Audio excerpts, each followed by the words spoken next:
자, 안녕하세요. 오늘 여러분하고 국가직 7급 문제를 같이 한번 풀어볼 건데요. 일단 국가직 7급 문제 총평부터 우리 얘기하고 그리고 문제를 한번 들어가 보도록 할까요?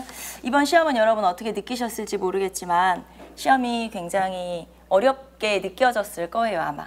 근데 시험 난이도 자체가 물론 시험이 좀 어려운 문제들이 몇 문제 있긴 했지만 난이도 자체가 문제 하나하나 따져놓고 보면 그렇게 많이 어렵지는 않았거든요. 근데 이제 여러분이 굉장히 어렵게 느낄 아마 이거 내가 이걸 들어본 적이 있었나 하는 문제들이 몇 문제 있었어요. 그렇기 때문에 아마 여러분이 체감하는 난이도 자체는 굉장히 낮아졌을 걸로 생각하죠. 그래서 아마도 여러분이 굉장히 다른 과목에 비해서도 더 어렵게 느껴졌을 건데 그거는 아마 이제 영어가 빠지고 여러분 변별력을 좀 더 높이고 하는 그런 의미에서 문제 중에서 이렇게 몇 문제가 좀 이렇게 어렵게 출제가 됐다 이렇게 볼 수가 있는데 아마 우리가 이제 문제를 이렇게 풀어보면서 앞으로 우리가 어떻게 다음 시험에는 대비를 해야 될지도 한번 생각해 보는 계기가 돼야 되겠죠. 우리 이제 학습 대책, 그러니까 앞으로 우리가 어떻게 공부해야 되는지는 문제를 한번 쭉 풀어보고 나서 마지막에 한번 얘기를 해보도록 합시다. 그래서 어쨌든 전반적인 문제는 좀 어려웠고 어렵게 느껴졌을 것이고 그래서 아마도 합격 컷이라고 보통 우리가 얘기하죠. 그 점수는 한 75점에서 80점 요 정도 내외가 되지 않을까 또는 더 낮을 수도 있어요. 사실 우리가 2015년, 2016년 시험이 조금씩 어려웠었는데 그때도 합격 컷이 한 75점 내외였었거든요. 그렇기 때문에 아마도 비슷한 그 정도의 수준의 시험이 되지 않았을까라고 생각합니다.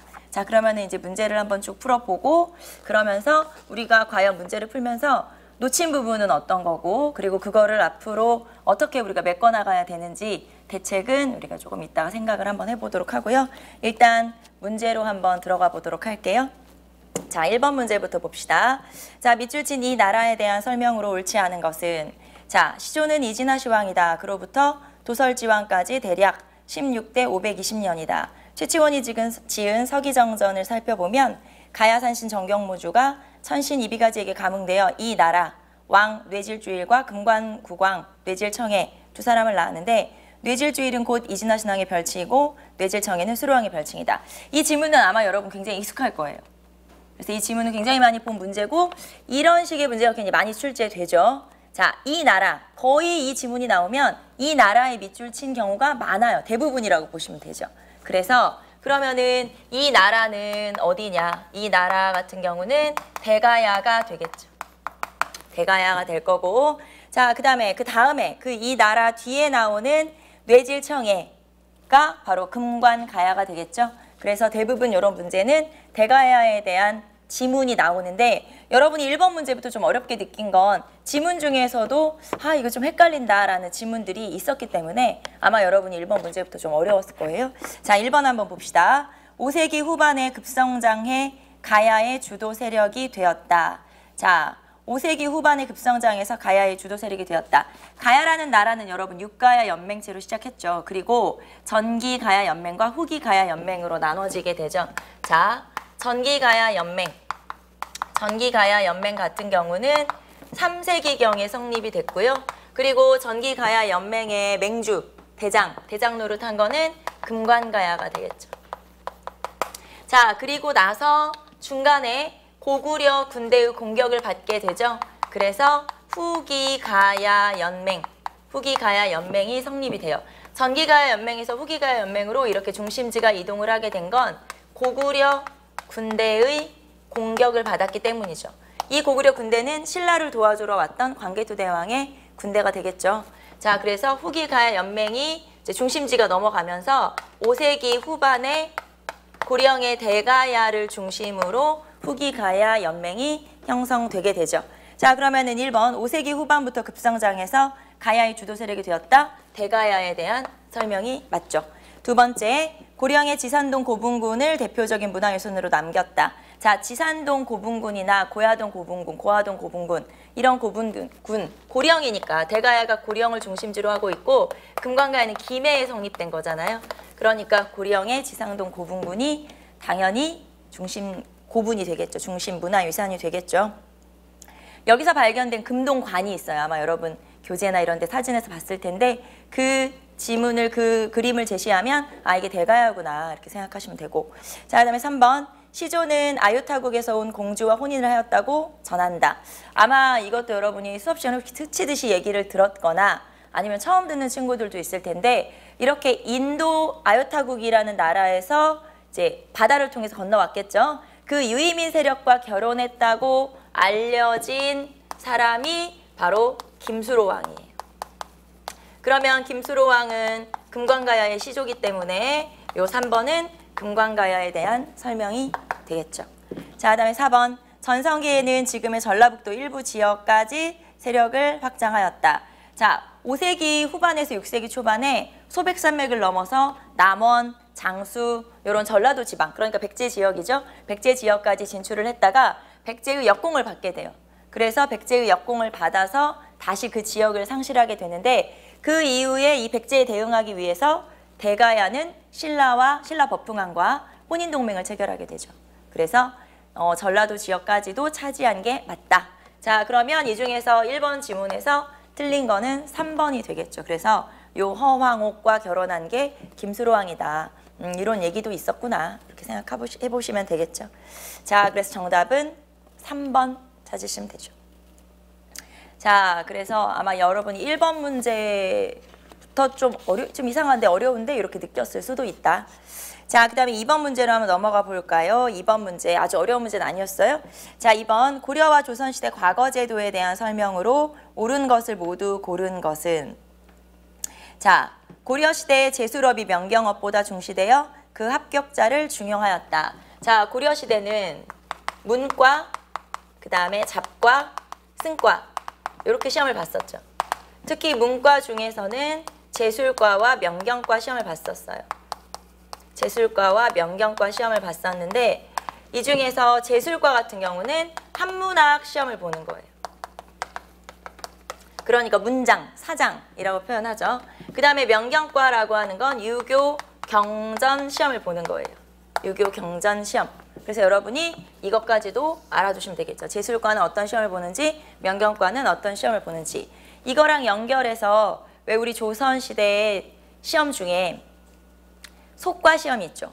거기에서도 여러분 생원과와 진사과가 있어요. 그럼 여러분이 그게 헷갈릴 수가 있어. 생원과 같은 경우, 생원과와 진사과 중에 생원과가 여기서는 유교 경전, 그 다음에 진사과가 한문학 시험이에요. 그래서 그것까지 여러분 같이 한번 연결해서 체크를 해두시면 되겠죠. 자, 그래서 제술과와 명경과 그리고 둘 중에서 그러면 어떤 걸 더 중요하게 생각했냐 고려시대는 고려시대 같은 경우는 뭐 외교 문서를 만든 거나 공문서를 만들거나 하는 거를 더 중요하게 생각했기 때문에 여기서는 제술과 글을 짓는 거를 제술과라고 하죠. 한문학이니까 요 제술과의 합격자가 이 명경과의 합격자보다 요 이제 이 합격자보다 10배 가까이 많았어요. 그러니까 여기가 한 6,000명 넘으면 여기는 합격자 다수를 합하더라도 400명 정도, 400명 내외 그렇기 때문에 이 제술과를 더욱더 중시했음을 알 수가 있죠. 자, 그래서 기억 지문 다시 보시면 기억 지문은 제술업이 명경업보다 중시되었다. 당연히 맞는 설명이 되겠죠. 자, 그 다음에 두 번째 고려시대는 국자감시, 고려시대 국자감시는 국자감의 학생만을 대상으로 하는 시험이었다. 자, 첫 번째 향시가 있고 국자감시가 있고 그 다음에 예부시가 있고 이런 식으로 시험이 진행이 되죠. 자, 향시 있고 예부시 요 국자감시가 있고 그다음에 예부시가 있고 그러니까 요 국자감시 같은 경우는 예비 시험이라고 보시면 돼요. 예비고사 같은 예비 시험인데 요 국자감시에 응시하는 사람은 향시에 합격한 사람이거나 아니면은 국자감의 학생이거나 아니면 사학 12도의 학생이거나 이런 사람들이 여기에 다 참여할 수 있죠. 여기 보시면 다시 고려시대 국자감시는 국자감의 학생만을 대상으로 한 게 아니고 향시 합격자, 국자감 학생, 그리고 사학 사립학교 다니는 사학 12도에 다니는 학생들 또는 현직 관료들까지 다 응시를 할 수가 있었어요. 그래서 국자감의 학생만 대상으로 하는 건 아니었다. 자, 그래서 니은이 틀린 답이 되겠죠. 자, 디귿. 조선시대의 잡과에 합격한 기술관은 해당 관청에서 최고 3품까지 승진할 수 있다. 자, 여기 보시면은 잡과에 합격한 기술관이라고 나와 있죠.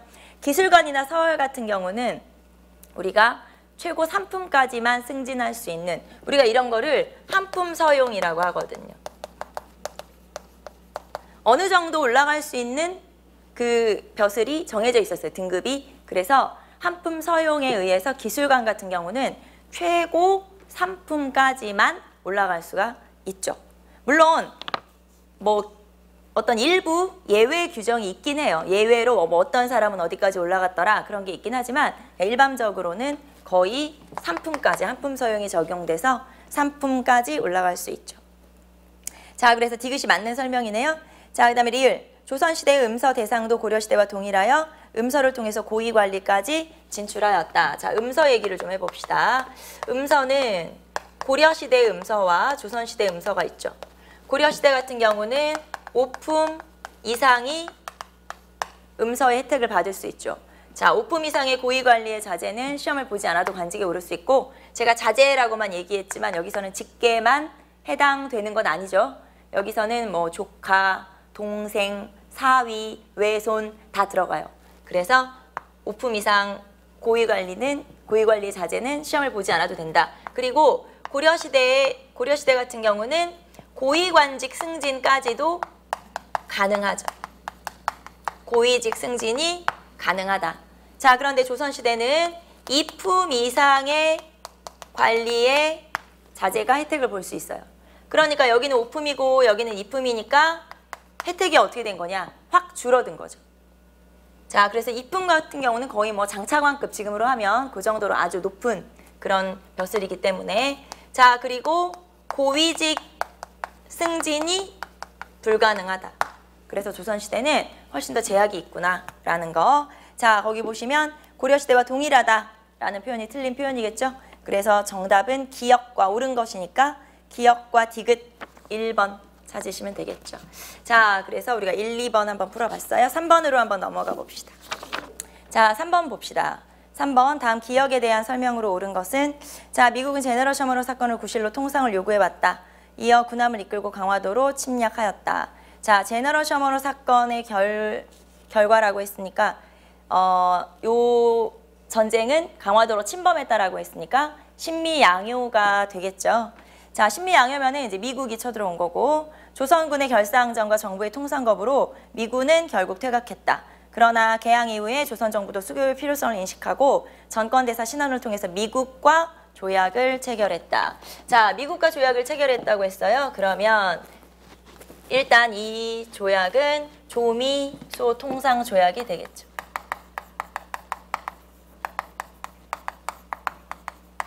자, 조미소 통상 조약이 체결이 됐죠. 자, 그러면 봅시다. 조미소 통상 조약이 일단 우리가 배경을 한번 살펴볼 필요가 있어요. 조미소 통상 조약에서는 우리가 배경, 내용, 그리고 결과 이렇게 한번 찾아볼까요? 배경은 첫 번째 청해 알선으로 조약이 체결되죠. 청이 강화도 조약으로 일본에게 주도권을 뺏겼어요. 그리고 이제 급해진 거죠. 그래서 청나라가 여러 나라들과 함께 여러 나라들을 조약을 체결하게 알선을 하면서 다시 종주권을 회복하려고 한 거죠. 그 다음에 두 번째는 연미론의 대두예요. 연미론, 미국과 연결돼야 된다라고 하는 게 연미론이라고 하는데, 그러면 연미론이라고 하는 건, 자, 여기에서는 조선책략이라고 하는 책에 영향을 받은 거죠. 자, 김홍집이 2차 수신사로 일본에 갔다가 황준센을 만나게 되죠. 이 사람의 얘기를 책으로 엮어서 가져온 게 조선책략이고, 이 조선책략에서는 조선이란 나라는 우리가 러시아를 방어해야 되고, 러시아를 방비해야 되고, 그러려면 중국하고 친하고, 그 다음에 일본하고 맺어져야 되고, 그 다음에 미국하고 연결돼야 된다. 자, 결국에는 이 세 나라와 모두 친하게 지내야 한다. 그래서 러시아를 막아야 조선이 살아남을 수 있다라고 얘기했는데, 여기에서 중국이나 일본 같은 경우는 우리가 예전부터 돈독한 관계를 가지고 있지만, 이 중에서 미국만 우리가 미국하고만 연결이 안 돼 있네? 조약이 없네? 관련이 없네? 그래서 미국하고 연결시켜야 된다라고 하는 연미론이 대두되게 되죠. 그러면서 청해 알선과 연미론의 대두로 결국에는 조미수호 통상조약이 체결되고 이거는 서양하고 최초로 조약을 체결한 거죠. 자, 그러면 내용을 한번 살펴봅시다. 내용은 일단 우리가 이게 들어가면 무조건 불평등 조약이에요 했던 치해법권 들어가고 그 다음에 이 조약에서는 거중조정이라고 해서 만약에 제3국과 분쟁이 생기면 내가 네 편을 들어주도록 할게. 이런 거중조정의 내용이 들어가죠. 자, 그리고 협정관세. 우리가 일본하고 조약을 체결할 때는 관세 조약을 넣지를 못했어요. 무관세였었죠. 그래서 여기서는 관세를 요구하게 되고 그리고 최애국 대우라고 해서 이 최애국 대우 조항이 처음 들어가게 되는 거죠. 최애국 대우 조항이 처음 들어가는데 최애국 대우라고 하는 건 이익균점이라고 그래요. 그래서 나랑 조약을 체결할 때는 나한테 혜택을 안 줬지만 다른 나라와 조약을 체결할 때 혜택을 주게 되면 나한테도 그 혜택과 비슷한 혜택을 또 줘야 된다. 이런 걸 최애국 대우라고 하고 이 최애국 대우 규정이 처음 이제 최애국 대우 조항이 처음 들어간 게 바로 이 조미수호 통상조약이죠. 자, 그리고 결과. 자, 이 조약의 결과는 일단 보빙사를 파견하게 되죠. 그래서 보빙사를 파견하게 되는 게 우리가 결과라고 볼 수가 있죠. 자, 그러면 이제 미국에 대한 조약들 한번 체크해 봤고요. 요게 이제 조미수호 통상조약. 자, 그러면 지문을 한번 볼까요? 조선과 영국의 통상조약 체결 이후에 맺어졌다. 자, 영국과 조약을 체결한 건 언제냐면 1883년이에요. 그래서 1883년이니까 그거보다 더 먼저 조약이 체결된 거죠. 그래서 이전에 체결되었다. 서양과 최초라고 했으니까 당연히 이전에 체결됐겠죠. 두 번째, 양국의 무제한 유출, 무관세, 무항세 조항이 포함되었다. 자, 무관세, 무항세 조항이 들어간 거는 자, 강화도 조약 직후에 체결된 조일 통상장정이라는 조약이에요. 조일 통상장정 또는 조일 무역규칙이라고 하는데 우리가 요 조약이 이 내용을 가지고 있죠. 조일 무역규칙 또는 조일 통상장정. 이 조일 통상장정 같은 경우는 76년 강화도 조약의 부록으로 체결된 게 하나 있고 그 다음에 83년에 개정된 게 하나 있어요. 그래서 여러분은 주로 83년 개정된 내용을 좀 잘 알아두시면 되겠죠. 자, 그 다음에 러시아를 견제하기 위해 일본의 적극적인 알선과 중재로 체결되었다. 자, 이 조약을 알선한 게 아까 누구였었냐면 청나라죠. 자, 일본과 러시아를 견제하기 위해서 청나라가 알선을 한 거죠. 자, 그 다음에 다른 나라의 압박을 받으면 거중조정한다는 내용이 들어가 있다. 자, 여기 조미수호 통상조약에서 요 거중조정의 내용이 들어가 있죠. 그래서 정답은 4번이 되겠죠. 자, 이 문제는 뭐 여러분 크게 어렵지 않게 풀었을 거라고 생각해요. 자, 4번 봅시다. 밑줄친 이곳에 나타난 사실로 옳은 것은 이곳에는 한인 집단 거주지인 신안촌이 형성되어 자치기구 학교가 만들어졌다. 다양한 독립운동이 일어났고 이곳의 이상설 등은 성명회를 조직하여 독립운동을 벌였고 이후 임시정부의 성격을 가진 대한국민의회 그리고 전로한족중앙총회로부터 개편 조직되었다. 자, 봅시다. 여기서 이제 힌트를 한번 찾아볼게요. 여기 이 지역이 어딘지 보니까 첫 번째 줄에 일단 신안촌. 여러분이 여기 보는 순간 알았을 거예요. 여기가 연해주구나. 신안촌은 연해주의 한인촌이라고 보시면 되니까 신안촌이 있고 그 다음에 여기에 성명회가 있고 그리고 대한국민의회가 있고 전로한족회 중앙총회가 대한국민의회로 개편이 되죠. 자, 그러면 이런 내용들을 통해서 우리가 여기가 러시아구나. 아니, 연해주구나. 러시아 연해주. 블라디보스톡. 그래서 연해주구나라는 걸 알 수 있었을 거예요. 자, 그러면은 지문을 한번 봅시다. 자, 권업회라고 하는 독립운동 단체가 조직되었다. 이 권업회라고 하는 단체는 애국개몽운동과 의병들을 규합해서 만든 단체고요. 권업회는 1911년에 연해주에서 만들어진 거죠. 자, 그 다음에 독립군의 양성을 위한 신흥강습소가 설치되었다. 여러분, 신흥강습소 그리고 신흥강습소가 나중에 신흥중학교 그리고 신흥무관학교로 딱 개편이 되죠. 요거는 남만주 서간도 삼원보에서 만들어진 거죠. 자, 여기는 남만주 또는 서간도에서 만들어진 거다. 우리가 또 이 신흥무관학교 하면 떠올리는 단체가 신민회겠죠. 그래서 신민회에서 국외 독립운동 기지 건설을 한 곳이 남만주 삼원보겠죠. 자, 그 다음에 대한광복군 정부가 수립되어 독립운동을 벌이게 된다. 자, 대한광복군 정부라는 건 우리가 앞에 기억에서 봤던 권업회라고 하는 단체가 있죠. 권업회에서 만든 정부 조직이라고 보시면 돼요. 그래서 1914년에 만든 정부 조직인데 이름이 대한광복군 정부잖아요. 그래서 대통령을 이상설 그리고 부통령을 이동희로 하는 이런 정부 형태의 독립운동 단체가 만들어진 거죠. 그러니까 어떻게 보면 이렇게 표현할 수도 있겠죠. 최초의 임시정부다 이렇게 표현을 할 수가 있고요. 임시정부, 우리가 알고 있는 대한민국 임시정부는 1919년에 3.1운동 이후에 만들어진 거죠. 임시정부가 만들어지기 이전에도 이렇게 정부 형태를 가진 독립운동 단체가 있었다는 거 알아두시면 되겠죠. 그래서 권업회에서 만든 대한광복군 정부라고 하는 게 있었다. 자, 그다음에 신규식, 박은식 등의 주도로 동제사가 조직되었다. 자, 동제사라고 하는 단체는 1912년에 만들었던, 여기는 상하이에서 만들어졌어요. 어디서 만들어졌는지 체크 한번 해보시고 상하이에서 조직이 됐고요. 여기 이 단체는 중국 국민당 인사들과 굉장히 밀접한 관련을 맺고 있어서 지원을 받기도 했었죠. 그래서 이렇게 자, 그러면 이 중에서 연해주에 있었던 단체는 권업회하고 그 다음에 대한광복군 정부 이렇게 찾으시면 되겠죠. 그래서 이 문제도 여러분이 그 독립운동 기지 건설 1910년대 국외의 독립운동 기지 건설에 대한 내용들을 알고 계시면 뭐 그닥 어렵지 않게 풀었을 거예요.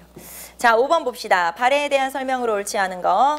자, 국왕을 황상 또는 대왕 등으로 칭하였다. 자, 문왕 때 국왕을 황상으로 칭하면서 황제국의 면모를 과시하기도 하죠. 그래서 스스로 황제국이라는 걸 내세우기도 했었다. 자, 두 번째 모피, 우왕, 구리, 말 등을 당나라에 수출했었다. 당에 대한 수출품으로 모피, 인삼, 뭐 우왕 이런 것들이 있었어요. 자, 그 다음에 상경은 당나라 도성을 본떠서 조방을 나누었다라고 했는데, 자, 상경은 당에 뭐를 본떠서 만들었냐면 장안성을 본떠서 만들었죠. 그래서 궁궐에 남문이 있고 외성에 남문이 있어요. 그래서 이 남문과 남문 사이를 쭉 연결하는 아주 넓은 도로가 있었어요. 그 도로를 뭐라고 했었냐면 주작대로라고 했었죠. 그래서 그 주작대로를 만들고 그 다음에 요 이제 주작대로를 만들었으니까 양쪽으로 나눠졌을 거 아니에요. 그래서 그 양쪽을 몇 개의 조방으로 만들었다. 이 조방이라는 게 뭐냐면 구획이에요. 구획. 네모난 구획으로 이렇게 만들었다는 뜻이에요. 그래서 상경은 당나라 장안성을 본떠서 만들었다. 그리고 가운데 주작도로가 있었고 그리고 몇 개의 구획으로 나누었다. 맞는 설명이 되겠죠. 자, 그 다음에 중앙의 주요 관서에 각각 복수의 장관을 임명하였다. 자, 관청이 있으면 그 관청에 장관이 여러 명이었다는 얘기예요. 그리고 내가 여러 개의 관청의 장관을 할 수도 있죠. 자, 이거는 어느 나라에 관한 설명이냐면 이거는 신라에 관한, 통일신라에 관한 설명이에요. 신라 같은 경우는 몇몇의 진골 귀족들이 정권을 독점했기 때문에 이 진골 귀족들 중심으로 이렇게 여러 개의 관청의 장관을 담당하는 경우가 있었고 한 명이 여러 개의 관청의 장관을 역임하는 거죠. 자, 그래서 주요 관서에 각각 복수의 여러 명의 장관을 임명했었다라고 하면 통일신라에 대한 설명이구나 라는 걸 알 수가 있죠. 그래서 발해에 대한 문제도 한번 풀어봤고요. 자, 여기까지는 그래도 여러분 1번이 조금 뭐 지문이 조금 내가 못 들어본 거다라고 할 수는 있었지만 5번까지는 그래도 별로 어려운 내용은 없었어요. 자, 6번으로 한번 가봅시다. 자, 어느 조선시대의 관원의 일기에서 발췌한 사실이다. 이와 관련된 내용으로 적절하지 않은 것은? 자, 지문을 한번 볼게요. 거기 보시면 제시문에 1568년, 1569년, 1570년 이게 왕으로 따지면 어느 시기쯤 되냐면 선조 시기쯤 돼요. 그래서 그때쯤이구나. 그리고 16세기 후반이 되겠죠. 자, 광흥창에서 쌀 7섬, 콩 7섬, 콩 7섬, 명주 한 필, 삼배 세 필을 받아왔다. 자, 그러면 광흥창에서 지금 내가 뭘 받아왔냐면 여러 가지 뭐 쌀이나 콩이나 명주나 삼배나 이런 걸 받아왔네요. 자, 우리가 보통 세금을 각 지역의 조창에서 모아서 이거를 서울에 있는 경창으로 보내죠. 서울의 용산이나 서강이나 이런 데 있는 경창으로 보내게 되는데 요 경창이 뭐 광흥창이 있고 풍저창이 있고 군자창이 있고 이런 창구가 여러 가지가 있어요. 그래서 요 경창 중에서 광흥창. 자, 경창 중에서 광흥창이 관리들의 녹봉을 담당하는 관청이었어요. 자, 경창 중에서 광흥창이 관리들의 녹봉을 담당하는 관청이었죠. 그 경창이었죠. 자, 그래서 광흥창에서 내가 받아왔어. 맞는 설명이고, 그 다음에 여러분 여기서 이제 녹봉을 받아왔다라고 했었는데, 예전에는 그 전에는 뭐 과전법, 직전법 이런 것들이 실시되면서 그 전에는 수조권으로 월급을 받았었어요. 그런데 명종 이후부터는 직전법이 폐지돼 버렸죠. 그러니까 나는 월급으로 뭐만 받는 거냐면 이렇게 녹봉만 받게 된 거예요. 그래서 광흥창에서 녹봉을 받아왔다 하면 자, 요런 내용이죠. 그래서 아, 관리의 녹봉은 여기서 받는구나. 녹봉만 받는구나. 자, 그 다음에 군자창이 있고 그 다음에 풍저창이 있고 요런 것들이 있죠. 그래서 군자창 같은 경우는 당연히 여기서는 이제 군량미, 말하자면 군사와 관련된 내용, 풍저창 같은 경우는 왕실과 뭐 국용 이런 데로 쓰겠죠. 그래서 이렇게 이제 경창 한번 살펴봤고요. 자, 그 다음에 나머지 지문 봅시다. 쌀 5섬과 5대, 배 10필, 콩 2섬으로 이형이란 사람의 밭을 샀다. 자, 돈을 내고 지금 밭을 사. 자, 그러면은 점점점 땅을 넓혀가고 있는 거죠. 양반의 토지 소유 욕구가 증가하면서 지주전호제가 훨씬 더 강화되는 시기가 바로 16세기예요. 그래서 토지를 사 모으고 있구나 알 수 있고, 자, 그 다음에 노비 석정이 와서 올해 논의 총수확이 모두 83섬이라고 했다. 자, 노비 석정. 뭐 여기서는 뭐 노비가 찾아왔다는 건 내 노비가 되겠죠. 이 관리의 노비가 되겠죠. 그래서 관리의 노비가 와서 올해 총수확은 모두 83섬이다 라고 얘기했죠. 자, 양반이 이렇게 토지를 넓혀서 지주전호제가 강화됐다고 했잖아요. 그러다 보니까 이렇게 넓은 땅을 농사를 짓게 된 거고, 뭐 노비를 시켜서 농사를 짓기도 하고, 아니면은 소장농에게 이렇게 전호제, 소장농에게 뭐 땅을 빌려줘서 농사를 짓게 하기도 하죠.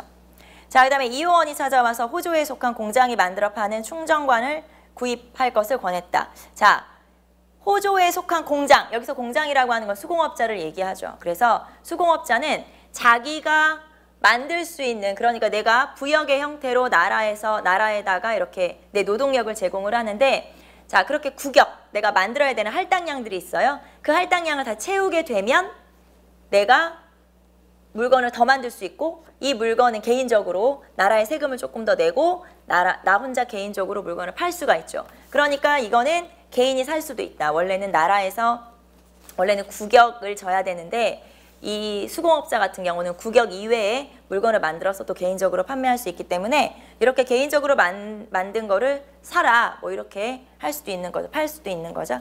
자, 그러면 뭐 지문에서 여러분하고 설명을 했으니까 한번 문제를 봅시다.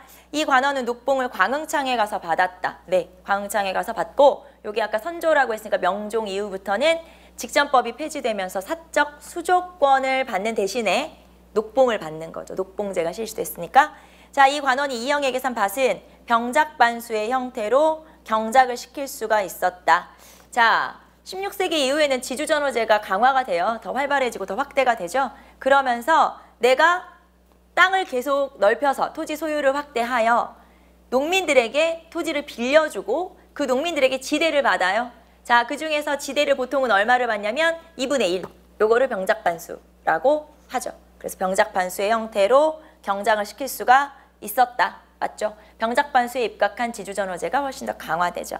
자, 이 관원은 논의 총수확을 83섬, 10분의 1을 농민들로부터 수조할 수 있었다. 자, 우리 앞에서 설명한 것처럼 직전법이 폐지가 됐어요. 그렇기 때문에 이제는 내가 녹봉만 받아요. 수조권을 받는 게 아니기 때문에 그래서 10분의 1을 수조할 수는 없죠.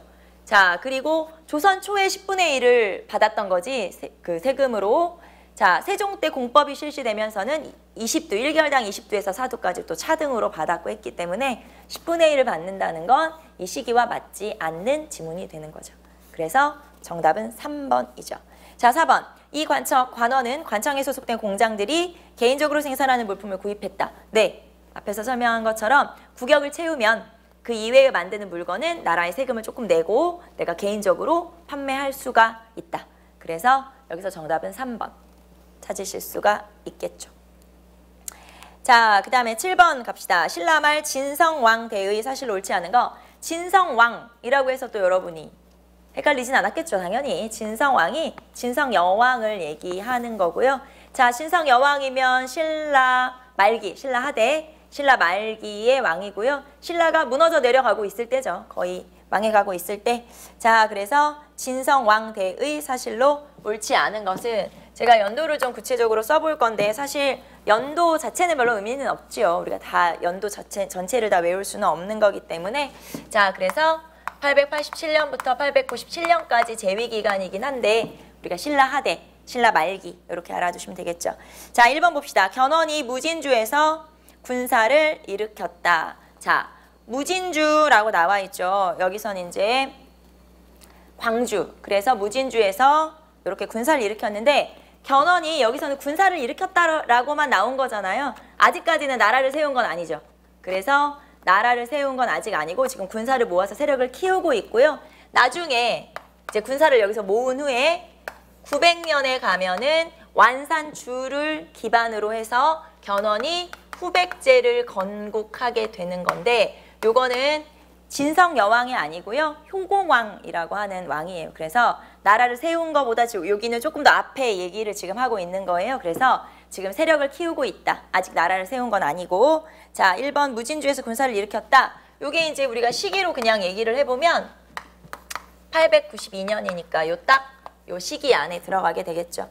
궁예가 국호를 마진에서 마진을 태봉으로 바꾸었다. 자, 궁예라고 하는 사람이 후고구려를 세웠죠. 901년에 후고구려를 건국하게 되는데, 자, 후고구려라고 해서 이름을 이렇게 정하고 나라를 세우게 된 게 901년이에요. 자, 그런데 후고구려는 나라 이름이 여러 번 바뀌죠. 처음에 바뀌었던 이름이 마진이에요. 그리고 나서 다시 태봉으로 바꿨는데, 태봉으로 바꾼 거는 요 진성여왕의 재위 시기를 넘어가게 되죠. 그래서 태봉으로 바꾼 거는 911년이기 때문에 요 시기에 맞지 않다. 자, 어차피 후고구려가 세워진 것부터 진성여왕 때가 아니었어요. 네, 그렇게 알아두시면 되겠죠. 그래서 아예 나라를 세운 건 아까 효공왕이라고 했으니까 그때니까.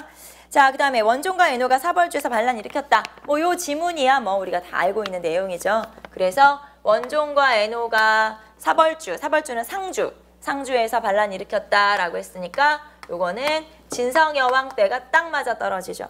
자, 그다음에 양길의 부하를 보내 명주 관할 9년을 공격했다.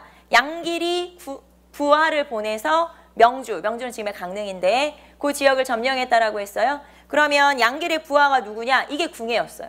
그래서 궁예가 명주, 강릉으로 진출하였다. 말하자면 그 지역을 점령했고, 나중에 요 궁예가 결국엔 나라를 세우게 되는 거죠.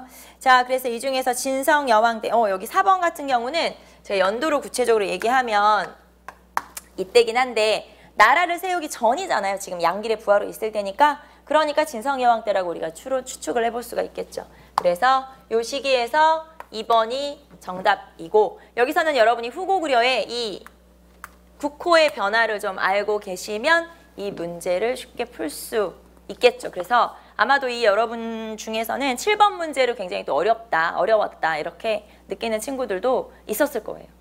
별로 이 매치를 해보지 않았었기 때문에. 우리가 진성여왕 하면은 가장 많이 나오는 게 이 중에서 어떤 거였어요? 여기 나오는 원종과 애노의 난이 가장 많이 나왔고, 우리가 진성여왕 하면은 보통 원종과 애노의 난하고 그 다음에 적고적의 난, 그렇죠? 적고적의 난이 나와 있고, 그 다음에 최치원에 의해서 3대목이라고 하는 향가집을 만들었고, 그리고 최치원이 시무십조, 그러니까 개혁안을 건의했을 때가 바로 요 진성여왕 때죠. 그래서 보통 진성여왕 하면은 그 정도의 지문이 많이 출제가 되죠. 그래서 거꾸로 요 후고구려에 여러분이 진성여왕 때의 일보다는 요 내용을 좀 알고 있으면 오히려 이렇게 체크해가면서 아마 풀 수 있었을 거예요. 자, 7번을 조금 어렵게 느꼈을 수도 있다. 자, 정답은 2번 찾으시면 되겠죠. 자, 8번 봅시다. 다음 글에 해당하는 국가에 대한 설명으로 보기에서 모두 고른 것은 형벌이 엄하여 사람을 죽인 자는 사형에 처하고 그 집안 사람들은 노비로 삼는다. 자, 사람을 죽인 자는 죽이고 가족을 노비로 삼는다. 우리가 만약에 이게 고조선이었으면 사람을 죽인 자는 사형까지는 똑같지만 뒤에 가족을 노비로 삼진 않죠. 고조선에서는 어떤 사람들을 노비로 삼았냐면 절도죄, 그렇죠. 물건을 도둑질한 자는 노비로 삼는다 였으니까, 자, 그럼 일단 고조선은 아닌 거네요. 자, 그 다음에 도둑질을 하면 12배를 변상하게 한다. 자, 이거를 우리가 뭐라고 얘기하냐면 일책 12법이라고 얘기하죠. 성책의 축조는 모두 둥근 형태로 하는데 마치 감옥과 같았다. 사람이 죽으면 여름철에는 모두 얼음을 사용하여 장사를 지냈다. 자, 얼음을 사용하여 장사를 지내고 그 다음에 왕의 장례에는 옥으로 만든 옥갑을 사용하였다. 자, 그러면 이런 거를 종합해 볼 때 우리가 어느 나라라는 걸 알 수 있냐면 부여라고 하는 걸 알 수가 있죠. 자, 8번의 문제는 부여에 관한 설명이었어요. 사람을 죽인 자는 사형에 처하고 그 다음에 가족을 노비로 삼는다. 연좌가 적용됐다는 걸 알 수 있죠. 도둑질을 하면 12배를 배상하는 일책 12법의 풍습이 있었고 그런 법률이 있었고 그 다음에 장례에는 얼음을 사용한다. 그래서 이런 내용에서 이게 부여구나 라는 걸 알 수 있었을 거예요. 자, 그러면 부여에 관한 지문을 한번 찾아보는데 여기서 부여의 법에서는 우리가 사조목이라고 하는 게 있었죠. 그래서 요 사조목 금방 나왔던 것처럼 살인자는 사형에 처한다. 살인자는 사형에 처하고 가족은 노비로 삼는다. 그러니까 연좌가 적용됐다는 걸 알 수가 있고요. 자, 그 다음에 두 번째는 우리 금방 나왔던 일책 12법. 일책 12법 같은 경우는 고구려와 공통점이라고 볼 수 있죠. 자, 그리고 세 번째는 가늠한 사람은 사형에 처한다. 가늠한 자는 사형에 처하고 그 다음에 투기가 심한 부인은 사형. 투기가 심한 부인은 사형에 처하고 만약에 시체를 버리는데 남산에 버리는데 만약에 시체를 가져가려면 친정집에서 뭐 말이나 소나 이런 걸로 배상을 해야 된다. 이런 내용들이 바로 사조목에 해당이 되는 내용이죠. 자, 그러면 부여에 관한 내용들을 한번 찾아봅시다. 뭐 이 문제는 여러분 잘 풀었을 거예요. 기역. 6 가축의 이름으로 관명을 정하였다. 자, 일단 부여에서는 관직의 명칭을 이렇게 가축의 이름을 붙인다라고 했죠. 자, 그래서 예를 들면 마가, 우가, 구가, 저가 이런 것들이 바로 관직의 명칭을 붙인 거다. 마가, 우가, 구가, 저가 그 다음에 대사자, 사자 뭐 견자라고 되어 있는데 그 원본에는 그런 식으로 대사자, 사자까지 해서 6개의 그런 관직명들은 아마도 가축의 이름을 붙인 거다. 가축의 이름을 붙였다라고 하는 거에서 여러분이 마가, 우가, 구가, 저가를 금방 떠올렸을 거예요. 자, 그래서 기역은 바로 부여에 관한 설명이고요. 두 번째, 장례에는 옥갑을 사용한다. 네, 부여에 관한 내용을 우리가 공부할 때 이런 내용도 들어있어요. 그래서 부여. 그 다음에 집집마다 부경이라는 창고를 가지고 있었다. 자, 집집마다 부경이라는 창고를 가지고 있었다. 고구려에 관한 설명이겠죠. 고구려는 주로 다른 나라를 침략해서 뺏어와야 되는 약탈 경제이기 때문에 지배층의 집집마다 이렇게 부경이라는 창고가 있어서 거기에 약탈물들을 저장했다. 자, 그리고 온 집안 식구들은 하나의 곽 속에 넣어 매장했다. 자, 온 집안 식구들을 하나의 곽 속에 넣어 매장했다라고 했어요. 이거를 우리가 가족 공동묘. 자, 그 다음에 골장제. 그 다음에 세골장. 뭐 두벌묻기. 이렇게 표현을 하는데 요거는 옥저의 풍습이 되겠죠. 자, 가족이 죽으면 가족을 집 근처에 가매장했다가 뼈만 추려서 상자에다 넣어놓는데 이 상자가 바로 목곽이에요. 목곽, 나무 상자가 되겠죠. 그래서 목곽에 이렇게 가족의 뼈를 같이 묻는 거 이런 걸 우리가 가족 공동묘라고 하고 옥저의 가장 대표적인 풍습이 되겠죠. 이 가족 공동묘에서는 여러분 제가 지금 목곽이라고 하는 걸 강조를 했는데 시험에는 가끔 목곽이냐 석곽이냐 이런 걸 물어보기도 하거든요. 그렇기 때문에 여러분 목곽이라는 걸 알아두시고 그 다음에 그 상자의 입구에다가는 쌀 주머니나 쌀 항아리를 매달아 놓죠. 죽은 자의 식량이라고 생각하기 때문에 즉 사후세계를 믿기 때문이죠. 자, 그래서 여기는 옥저, 그 다음에 여기는 고구려. 자, 그래서 8번에서는 옳은 걸 골라라 라고 했으니까 기역과 니은 이렇게 찾으시면 되겠죠. 1번이 정답. 자, 9번 봅시다. 밑줄 친 이 내각의 재정개혁안으로 옳은 것은 자, 이 내각이면 이제 개혁 한번 볼까요? 이 내각의 개혁 정책은 초정부적 비상기구인 군국기무처를 중심으로 추진되었다. 당시 군국기무처에는 박정양, 육일준 등의 개화 인사들이 참여하여 개혁 정책을 결정하였다. 자, 이 내각에서요, 여러분이 군국기무처라고 했으니까 아마도 이 문제를 보면서 떠올렸을 거예요. 아, 이게 군국기무처가 있으니까 1차 가보개혁이구나. 자, 보시면 이 내각은 그러면 1차 가보개혁이고 1차 가보개혁에서는 제1차 김홍집 내각이 구성됐고요. 자, 그리고 군국기무처라고 하는 초정부적 기구. 자, 여러 가지 개혁안을 통과시켜서 법을 만드는 기구가 우리가 여기선 초정부적 기구라고 표현하는데 이게 바로 군국기무처. 자, 여기에서 요 군국기무처가 있다는 것만 보고도 아, 이게 1차 가보개혁이구나 라는 걸 알 수가 있죠. 왜냐하면 뒤로 가서 2차 가보개혁을 실시될 때는 2차 가보개혁이 실시될 때는 군국기무처가 폐지된 상태였었거든요. 그렇기 때문에 이게 나오면 아, 1차 가보개혁이구나 이렇게 생각하시면 되고요. 자, 그 다음에 여기서는 대원군, 흥선대원군의 섭정도 있었죠. 흥선대원군의 섭정도 있었죠. 자, 일본이 경복궁을 점령하고, 자, 우리가 얘기를 조금 더 앞으로 거슬러 볼까요? 자, 동학농민운동이 일어났어요. 그러자 정부에서는 그에 대한 대응으로 청과 일본에게 군대를 요청했고 청나라와 군대가 파병이 되죠. 자, 그런데 동학농민군이 외국 군대가 들어온 걸 알게 된 거예요. 그래서 외국 군대를 나가라고 해라. 그러면 내가 자진해산할게. 전주화약을 체결하게 되죠. 전주화약을 체결하게 되면서 이제 일본은 이게 기회라고 생각한 거죠. 전주화약을 체결하고 정부에서 일본에게 나가라고 하니까 이게 기회가 된 거고, 일본은 경복궁을 점령해서 왕과 왕비를 억압한 후에 군국기무처를 설치해서 개혁을 강요하게 돼요. 우리가 뒤에 보면은 또 동학농민운동 문제가 나오잖아요. 그 문제랑 또 연결이 되죠. 자, 그래서 군국기무처가 있으면 1차 가보개혁이 있구나. 그런데 문제가 뭐냐면은 재정에 관한 내용을 찾아봐라 라고 나와 있어요. 자, 우리가 재정의 일원화라고 하는 게 있죠.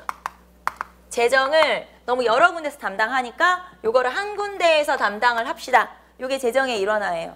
그래서 요 재정의 일원화를 가지고도 이게 무슨 개혁이구나 우리가 찾을 수가 있는데, 자, 첫 번째는 호조에서 재정을 일원화합시다. 이렇게 얘기한 게 있어요. 이건 언제였냐면 갑신정변에서 제시된 14개조 정강에서는 호조에서 재정을 일원화합시다 라고 그랬어요. 자, 그러다가 1차 가보개혁에서는 탁지 아문에서 재정을 일원화합시다 라고 했어요. 1차 가보개혁에서는 탁지 아문에서 재정을 일원화합시다 라고 했고요. 그 뒤에 탁지 부에서 일원화합시다 라고 했던 거는 독립협회 관민공동회에서 헌의육조라는 개혁안을 제시하게 되는데, 이 헌의육조에서는 탁지 부에서 일원화합시다 이렇게 제시해요. 그래서 이것만 보더라도 아, 이게 언제구나를 찾을 수가 있거든요. 자, 그러면 우리는 여기서 1차 가보개혁에서 재정을 찾으라고 했으니까 일단 탁지 아문이구나 알아두시고 탁지 아문에서 일원화하자고 했구나. 자, 그러면 1번 봅시다. 모든 재정은 호조에서 통할하도록 했다. 호조는 여기죠. 갑신정변의 14개조 정강. 자, 국가 재정을 탁지 아문의 관할로 일원화하도록 한다. 네, 그래서 2번이 1차 가보개혁에 해당되는 내용이죠. 3번, 국내부 산하의 내장원에서 광산, 홍삼 사업 등의 재정을 관할하도록 했다. 국내부 산하의 내장원이라고 했죠. 이런 것들이 가보개혁, 여기서는 이제 대한제국 시기의 광무개혁, 가보개혁이 아니라 광무개혁 때 나타난 거죠. 자, 그 다음에 국가재정은 탁지부에서 정관하고 예산과 결산을 국민에게 공표하도록 하자. 탁지부는 헌의육조, 독립협회에서 제시한. 자, 그래서 이 재정의 일원화만 보고도 이게 무슨 개혁이구나 라는 걸 우리가 찾을 수 있겠죠. 자, 정답은 2번이었습니다. 자, 10번으로 한번 갑시다. 사림의 문화를 반영한 16, 17세기 그림에 해당하지 않는 것을 골라라. 아마 여러분이 굉장히 또 당황했던 문제 중에 하나가 이게 아니었을까. 그쵸, 어렵다고 느꼈던 문제 중에 하나가, 사실은 여러분이 이 책을 꼼꼼하게 보고 문화를 좀 꼼꼼하게 정리를 했으면 그렇게 어렵진 않아요. 왜냐면 책에 이 심사정이나 아니면은 요 황집중 뭐 이런 사람들 얘기가 나오긴 나오거든요. 그런데 우리가 보통 15세기, 16세기 그림, 17세기, 18세기 그림 하면서 이 놓치기 쉬운 파트가 바로 이제 여기죠. 보통 우리가 15세기, 16세기 그림 하면은 15세기는 몽유도원도하고 고사관수도만 떠올리고 넘어가죠. 체크하고 아, 요런 게 있었어 하고 넘어가게 되고, 15세기는 그 다음에 16세기 같은 경우는 뭐 신사임당의 초충도가 있었지 하고 넘어가게 돼요. 송화부월도가 있었지 하고 넘어가 버리게 되거든요. 그렇기 때문에 여기서 한 줄, 여러분이 그 문화 파트 공부하면서 그 한 줄에서 지금 이 문제가 나온 거예요. 그래서 아마도 여러분이 이 문제는 좀 어렵게 느꼈을 거고 결국에는 이런 걸 대비하려면 어떻게 해야 되는 수밖에는 없냐? 꼼꼼하게 공부를 하는 수밖에 없죠, 당연히. 그래서 여러분이 아마 이 문제를 보고 다시 한번 느꼈을 거예요. 아, 내가 놓친 부분이 좀 있구나. 아마 느꼈을 거라고 생각해요. 7급 같은 경우는 여러분 아시겠지만 굉장히 문제가 어떤 문제는 좀 쉬워요. 아, 이런 거 되게 쉬운데? 하고 이렇게 넘어갈 수 있는 문제들이 출제가 꽤 되는 편인데 그중에서도 한 3-4문제 이상, 한 4문제 정도는 꼭 내가 이런 걸 어디서 봤지? 하는 문제들이 출제될 수밖에 없거든요. 변별력이 있어야 되니까. 그래서 여러분이 7급 시험 준비하실 때는 꼼꼼하게 내용을 디테일하게 볼 필요가 있다. 그래서 여러분 한 줄도 책에 나오는, 교재에 나오는 정말 한 줄도 놓칠 수가 없고요. 그리고 이제 우리 넘어가면서 보면 알겠지만 암기를 할 수밖에 없잖아요. 그래서 우리가 놓친 부분들을 좀 더 꼼꼼하게 암기하는 수밖에 없고 또 연도를 체크할 수밖에 없고 7급은 어쩔 수가 없어요, 내용이.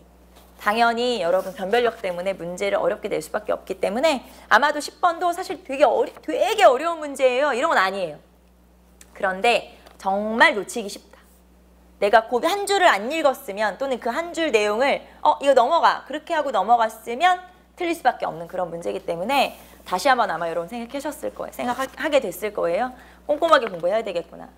자, 거기 보시면 이정의 풍죽도, 그 다음에 심사정의 초충도, 그 다음에 어몽룡의 월매도, 황집중의 묵포도도라고 나와 있는데 이정이라고 하는 사람 대나무를 잘 그렸다고 알려져 있고 그 다음에 어몽룡은 매화를 잘 그렸죠. 그리고 황집중은 포도를 잘 그렸어요. 그래서 이 사람들을 우리가 삼절이라고 불리는 16, 17세기의 화가고 심사정 같은 경우도 우리가 18세기 하면 보통 김홍도, 그 다음에 뭐 정선 이런 사람들 뭐 풍속화라거나 아니면은 진경산수화라고 하면서 그것만 체크하고 넘어갔을 경우가 많이 있었을 거예요. 하지만 그 교재에 보시면 여러분 이제 책에 공부하시는 책에 보시면 심사정 이름도 나와요.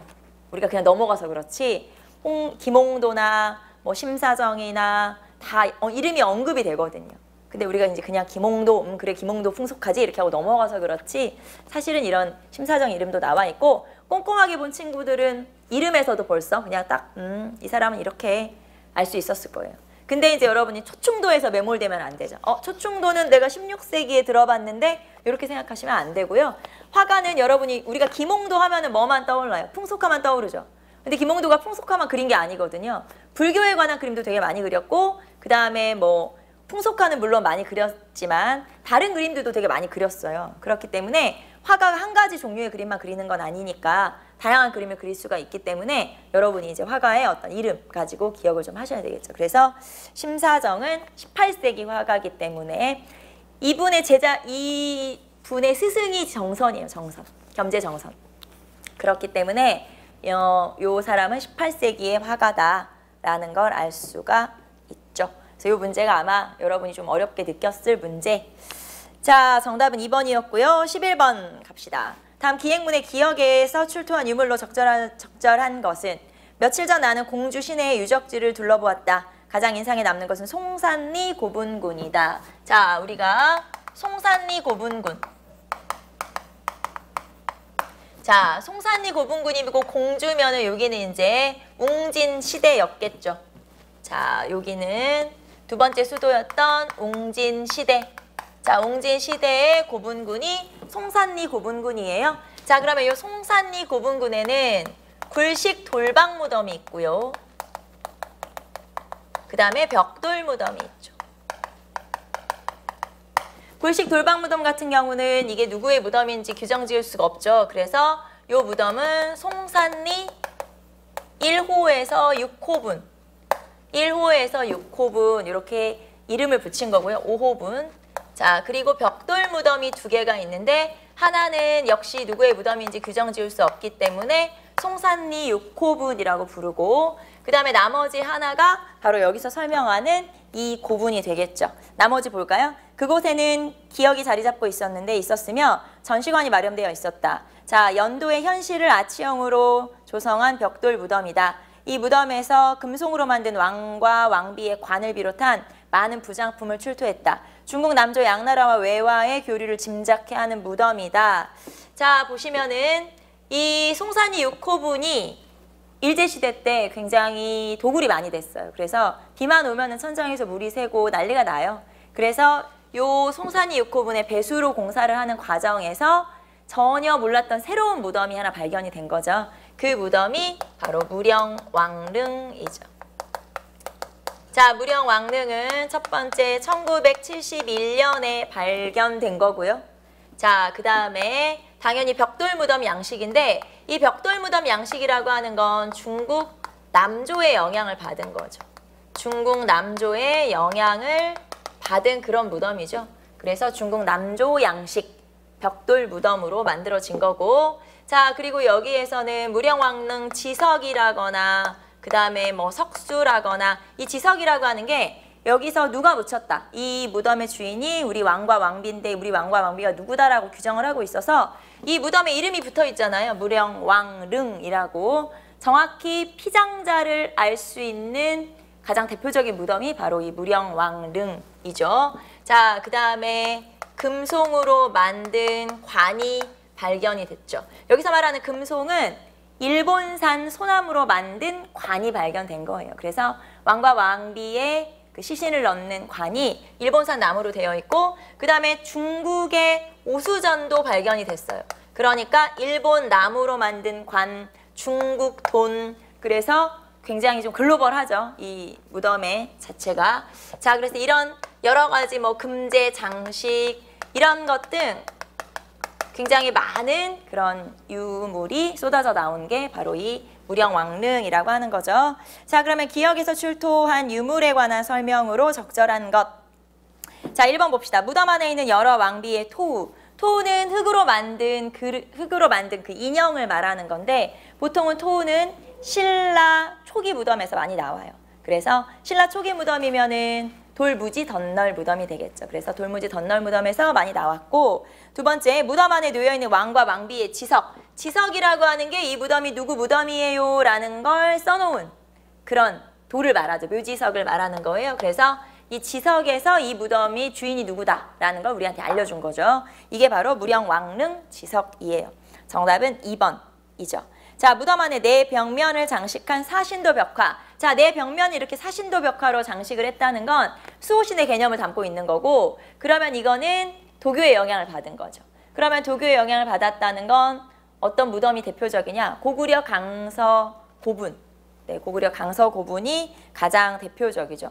우리가 그 현무도 이런 기억나죠? 여러분 주작도, 현무도 이런 것들이 고구려 강서 고분이고, 물론 사신도 벽화만 나왔다. 여기 이제 네 벽면이라고 표현이 나와 있으니까 강서 고분이지만 사신도가 나왔다라고 하면 백제에서도 사신도가 나온 그런 무덤이 있긴 해요.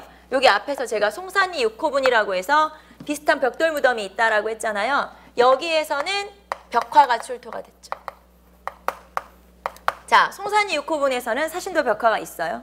그리고 무령왕릉에는 벽화가 없죠. 그래서 벽화가 있는 무덤 중에 송산리 6호분에서 사신도 벽화가 나왔다.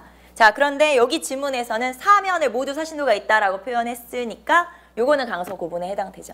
자, 그 다음에 무덤 주위를 둘러싼 돌에 새겨진 12지신상. 자, 무덤 안에다가 장식을 하는 게 아니고 무덤 밖에다가 둘레돌을 두르고 장식을 했다. 요거는 통일신라 시대의 굴식 돌방 무덤. 우리 교재에서는 어떤 그림으로 여러분이 봤었냐면 김유신묘. 여러분 기억나죠? 그래서 요 김유신묘가 바로 요 통일신라 시대 굴식 돌방 무덤에 해당하죠. 그래서 둘레돌, 12지신상 이런 게 나와 있으면 바로 이 통일신라 시대 굴식 돌방 무덤을 떠올리시면 되겠죠. 자, 그래서 11번의 정답은 2번. 여러분이 무령왕릉에 관한 무령왕릉은 여러 번 시험에 잘 나왔고 많이 물어보니까 보통은 무령왕릉을 제시하면서 나오는 문제로는 무령왕의 업적을 물어보는 문제가 많이 출제가 되는 편이죠. 자, 어쨌든 11번에는 2번 찾으시면 되고요. 자, 12번으로 갑시다. 12번 문제 같은 경우가 구체적으로 연도를 알아야 문제를 정확하게 풀 수 있는 문제. 그래서 7급에는 이런 식으로 연도를 구체적으로 물어보는 문제들이 출제가 돼요. 그래서 12번도 그렇고 뒤에 나와 있는 또 문제 중에 하나도 그런 식의 문제가 출제가 됐죠. 자, 다음 대한민국 임시정부에 대한 설명을 시기순으로 바르게 나열한 것은, 자, 여기서는 우리가 연도를 체크해 볼 수밖에 없죠. 봅시다. 자, 중국 국민당 정부를 따라 충칭으로 이동하였다. 우리가 중국 국민당 정부를 따라서 임시정부가 여러 지역을 이동을 한 게 언제부터냐면 상하이에서 윤봉길 의사의 의거가 있었던 시기부터.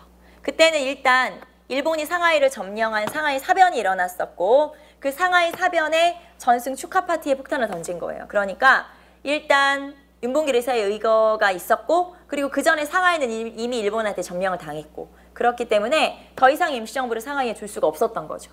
그래서 1932년부터 이동을 시작해서 여기는 그런데 충칭으로 이동했다. 그리고 우리는 충칭에 정착을 하게 되죠. 그러니까 여기서는 1940년이 되겠죠. 우리가 충칭에 정착한 시기가 1940년이 되니까.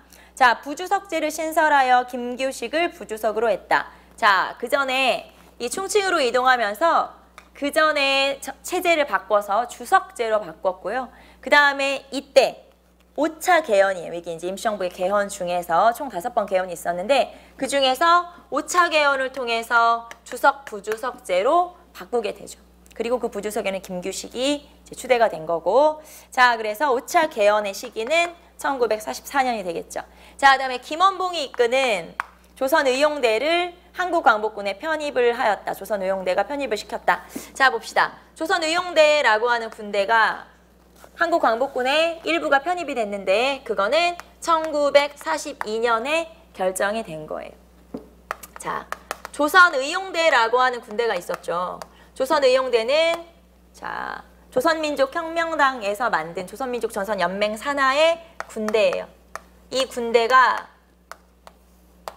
중국 본토에서 만들어진 최초의 우리나라 독립군 부대가 바로 조선의용대라고 하는 군대인데 이 군대가 나중에 두 지역으로 이렇게 나눠지게 되죠. 하나는 좀 더 적극적인 활동을 하기 위해서 화북지방으로 이동을 하게 돼요.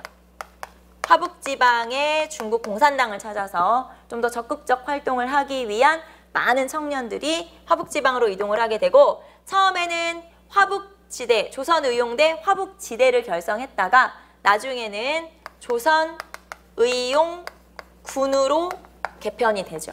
그래서 조선의용군이 지게 되고 화북지방으로. 자, 그다음에 나머지 그러면 여기서 많은 청년들이 조선의용군으로 빠져나간 거잖아요. 화북지방으로. 그리고 남은 청년들이 임시정부로 합류를 하게 된 거예요. 그래서 나머지는 충칭에 있는 임시정부의 한국광복군으로 합류를 하게 된 거죠. 자, 한국광복군으로 합류를 하게 되는데 자, 그러니까 조선의용대의 군대가 두 개로 나눠진 거죠. 많은 청년들은 화북지방에 공산주의 세력과 연합을 해서 이렇게 조선의용군이 형성되고 나머지는 충칭에 있는 한국광복군으로 합류. 그러니까 두 개로 이렇게 나눠진 그런 내용이 되겠죠. 그리고 이렇게 합류를 하게 된 게 언제냐? 1942년이란 얘기죠. 자, 그다음에 리을. 조소왕의 삼균주의를 기초로 하는 대한민국 건국 강령을 발표했다. 자, 대한민국 건국 강령을 발표했다. 1941년에 건국 강령이 발표되죠. 자, 거기 보시면은 건국 강령 조소왕의 삼균주의를 바탕으로 했다고 했는데 이 삼균주의라고 하는 게 정치, 경제, 그리고 교육의 균등을 나타내는 거죠. 자, 그래서 임시정부에 대한 설명을 시기순으로 연결해라 라고 했으니까 순서대로 하게 되면은 기역, 리을, 그 다음에 디귿, 니은 이렇게 순서가 되겠죠. 정답은 1번. 그래서 이것도 여러분이 대한민국 임시정부에 대해서 공부하면서 구체적인 좀 디테일한 내용들을 암기를 했으면 충분히 풀 수 있는 문제였죠.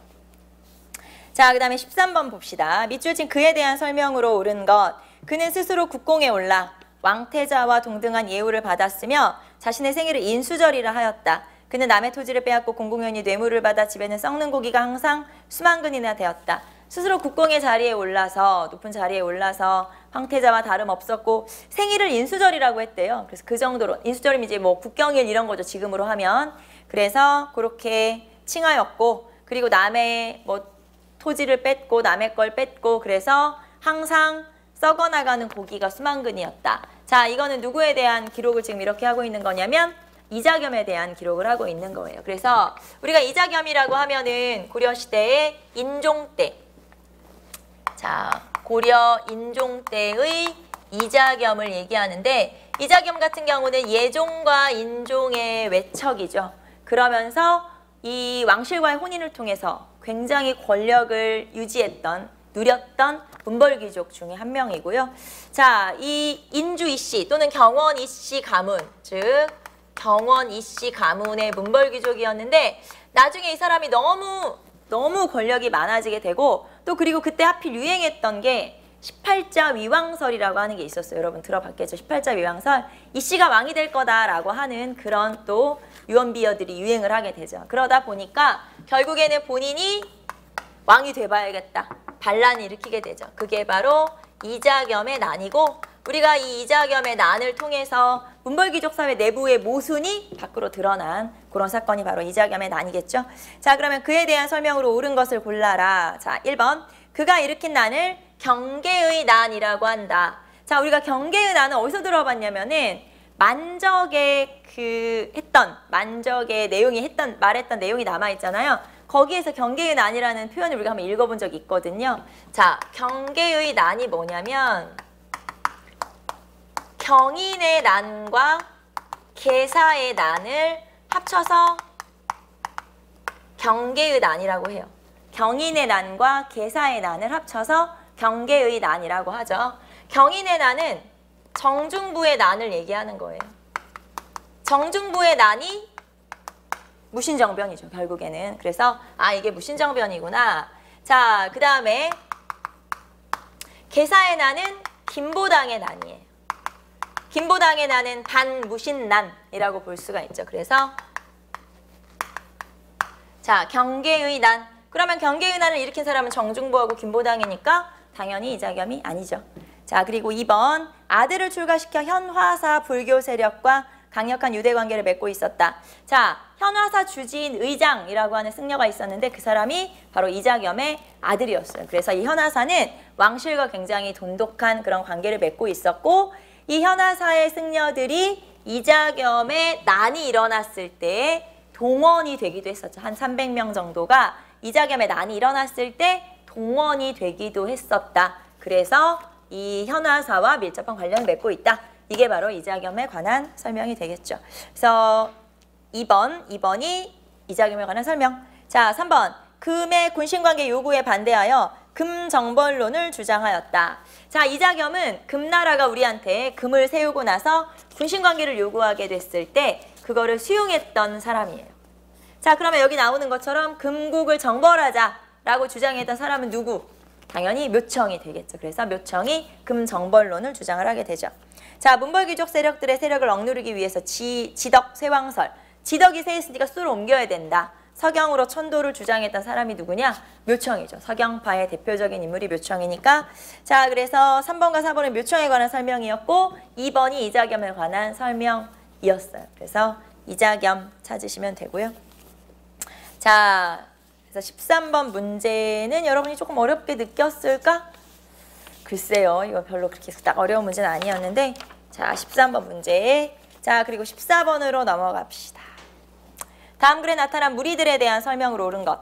자, 그 무리들이 번성한 지 10년이 지났으나 아직 잡지 못하고 있다. 지난번 양덕에서 군사를 징벌하여 그 무리들을 체포하려고 포위했지만 끝내 잡지 못하였으니 역시 그 음흉함을 알만하다. 지금 이영창의 신문 기록을 살펴보니 더욱 통탄스럽다. 자, 전반적인 내용을 봤더니 어떤 도적의 무리가 있는 것 같아요. 그런데 결론은 그 도적의 무리를 어떻게 했다? 못 잡았다. 그런 내용이에요. 자, 우리가 조선시대 하면은 뭐 보통 그냥 이렇게 얘기해요. 3대 의적 뭐 이렇게 얘기하는데 의적이라고 하긴 좀 그렇지만 어쨌든 대표적인 도둑 세 도둑이 있어요. 자, 그래서 보통 3대 의적이라고 알려진 3명의 도둑이 누구냐면 하나는 임꺽정, 그 다음에 하나는 홍길동. 홍길동은 실존 인물이니까. 그리고 장길산. 이렇게 있죠. 그래서 임꺽정, 홍길동, 장길산. 자, 임꺽정은 명종 때, 그러니까 16세기. 우리가 16세기에 그때 조세제도의 문란, 뭐 공납의, 박납의 폐단 이런 거 얘기하면서 언급되는 도적이 바로 임꺽정이에요. 자, 그 다음에 홍길동 같은 경우는 연산군. 그 다음에 장길산은 숙종. 자, 임꺽정 같은 경우는 백정 출신이었고 홍길동은 뭐 출신이라고 말하기는 좀 그렇고 서얼이죠, 서얼. 그 다음에 장길산 같은 경우는 광대 출신이에요.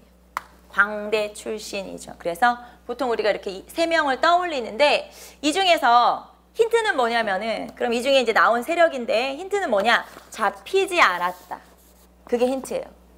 임꺽정 같은 경우는 잡혔다는 기록이 있어요. 왕조실록 이런 데 찾아보면. 그런데 장길산 같은 경우는 잡지 못했다. 이렇게 나와 있다는 거예요. 그래서 아마도 실제 그 당시에 이 장길산의 무리는 투포하지 못한 걸로, 추포하지 못한 걸로 알려져 있죠. 자, 못 잡았대요. 자, 그리고 맨 마지막에 이영창의 신문 기록을 보니 더욱 통탄스럽다.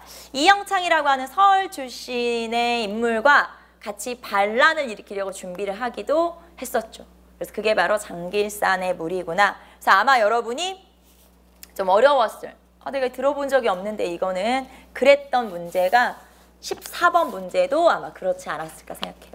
그래서 14번 문제. 근데 이제 이런 거는 막 책에 막 나오고, 물론 책에 나오기도 하지만 그러다기보다는 이렇게 수업 시간에 뭐 이렇게 하는 얘기, 선생님들이 하는 그 교수님들이 하시는 얘기나 이런 걸 통해서 우리가 아마 이미 접한 적이 있었을 거예요. 우리도 모르게 지나갔을 거예요, 아마. 그래서 들어본 적은 있었을 거다. 자, 그러면 이 글에 나타난 무리들에 대한 설명으로 옳은 것은 한번 찾아봅시다. 양주백정 출신인 임꺽정을 중심으로 황해도에서 활동했다. 자, 임꺽정은 아까 명종 때의 도적이라고 했고요. 장길산을 우두머리로 하여 황해도와 평안도 등지에서 활동했다. 맞아요. 처음에 이 사람들이 세력을 키운 거는 황해도고, 거기 보시면은 양덕에서 뭐 군사를 일으켜서 뭐 잡으려고 했다라는 표현이 나오잖아요. 이게 이제 평안도예요. 그래서 이 사람들이 세력을 키워서 평안도, 그러니까 너무 탄압이 심하고 하니까 평안도 양덕으로 넘어왔다가 거기서 끝내 잡히지 않은 거죠. 자, 그리고 실존 인물인 홍길동이 이 집단의 우두머리로 충청도에서 활동했다. 연산군 때 홍길동이 주로 활동 지역이 충청도였어요. 그리고 몰랑 양반인 홍경래를 중심으로 영세농가 광산 노동자 등이 가세했다. 자, 홍경래는 우리가 당연히 알고 있어야 되죠. 1811년 순조 때 평안도 지역을 중심으로 반란 일으켰었고, 가산을 중심으로 봉기를 일으켜서 청천강 이북 지역을 약 5개월 동안 점령을 했었죠. 시대가 완전히 다르고, 홍경래는 뭐 도적이라고 할 수는 없죠. 반란이고, 그리고 잡혔고. 자, 정답은 2번. 잡히지 않은 세력이 장길산이구나. 자, 15번. 유네스코 세계 기록유산에 등재된 것만 모두 고른 것은, 가끔 유네스코 세계 기록유산이나 세계문화유산은 문제가 잘 나오는 편이에요. 여러분이 당연히 알아두셔야 되고, 세계 기록유산은 총 13개거든요. 그래서 그 중에서 자, 일성록도 세계 기록문화유산에 포함되죠. 일성록이라고 하는 건 정조가 세손 때부터 쓰기 시작했던 왕의 일기라고 생각하시면 되는데, 이 왕의 일기가 단순히 그냥 일기 아니고요. 그 당시에 대내외 정세를 굉장히 잘 파악하고 적고 있기 때문에 이게 굉장히 귀중한 자료가 되겠죠. 두 번째, 난중일기. 뭐 난중일기 여러분 다 알 거고, 난중일기도 뭐 한 2013년쯤에 세계문화유산으로 지정이 됐죠. 자, 그다음에 비변사 등록. 자, 비변사에 대한 업무 일지를 말하는 건데, 이거는 국보로만 지정이 되어 있어요. 세계 기록유산이 아니고. 자, 그다음에 승정원 일기. 승정원은 여러분 알다시피 비서기관인데, 이 승정원 일기는 굉장히 분량이 많아요. 그래서 어떻게 보면 이 승정원 일기를 추린 게 왕조실록이라고 보시면 돼요. 조선왕조실록이라고 보시면 돼요.